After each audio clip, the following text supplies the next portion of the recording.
talk a little bit about basics of moving averages, since we're now going to start applying some of this stuff to the technical analysis part right now. Now that we've talked about what makes up a market, forces in a market, we got to talk about how do we measure those forces. So one of the things that really common moving averages, probably the most common thing out there in terms of technical analysis tools. I've listed them kind of in how quickly they react to markets. The other thing to notice in terms of how quickly they react to markets is the number of bars. So, and this goes for any study. The less bars in a study, the more reactive it is. The more signals you're going to get, the less accurate those signals are going to be. But they're going to get you in earlier, right? So it's always a balance, it's a trade-off. It's standard, but not a lot of people do this. You can take moving averages, you don't just have to apply them to charts. You can apply moving averages to other technical analysis, to other studies. There's nothing that says that moving averages are only applied to the actual chart points. If you take a moving average and you apply it to another study, it shows you the broader trend in the other study. And you're going to see some examples of that as we go forward. And again, it's something that, it's not standard. It's just not, it's something I haven't seen a whole lot of people do, and I found really, really helpful in getting a better grasp on the broader trend of markets, because that's really what we're usually looking for, right? You want to know kind of the broader trend, and then you look for timing inside of that.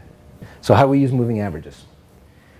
One way is you look at where the market is in relation to the moving average. So if a market is above the moving average and the slope of that moving average is up, that's bullish. If it's below the moving average and the slope of the moving average is down, that's bearish, right? It's telling you that, in general, that the market wants to go in that direction.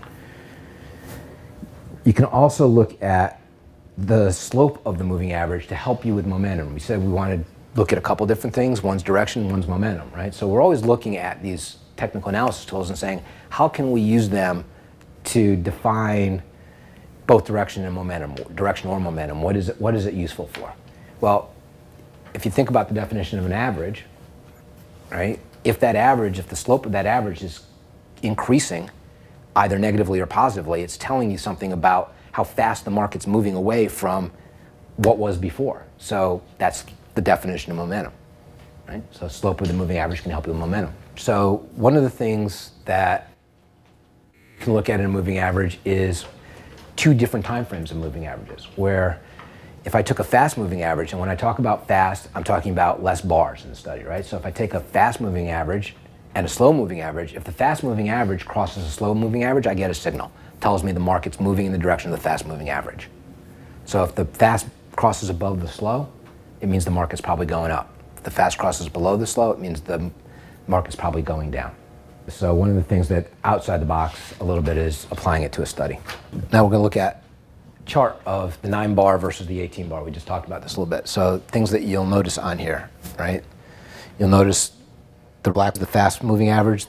So when the fast moving average crosses above the slower moving average, it's an indication that the market's starting to go up, and vice versa. You also notice that this black line, it reacts a lot faster to things. So it's going to get you in earlier than the red one will, right? If you just use it from the standpoint of crossing over. But you're also going to get more false signals. In a market that starts to go sideways, you get chopped up more often. The 18 bar, because you're using more studies, the markets had to actually get further into the trend before you're going to get your signal. So you have a higher probability of being right, but you're getting in later in the move. So it changes kind of your profit-loss relationship, right? If you get in earlier, you got more profit to smaller loss potential, but you're going to be wrong more often. There's no right or wrong answer in any of this, by the way. This is all a function of what works for you and your personality.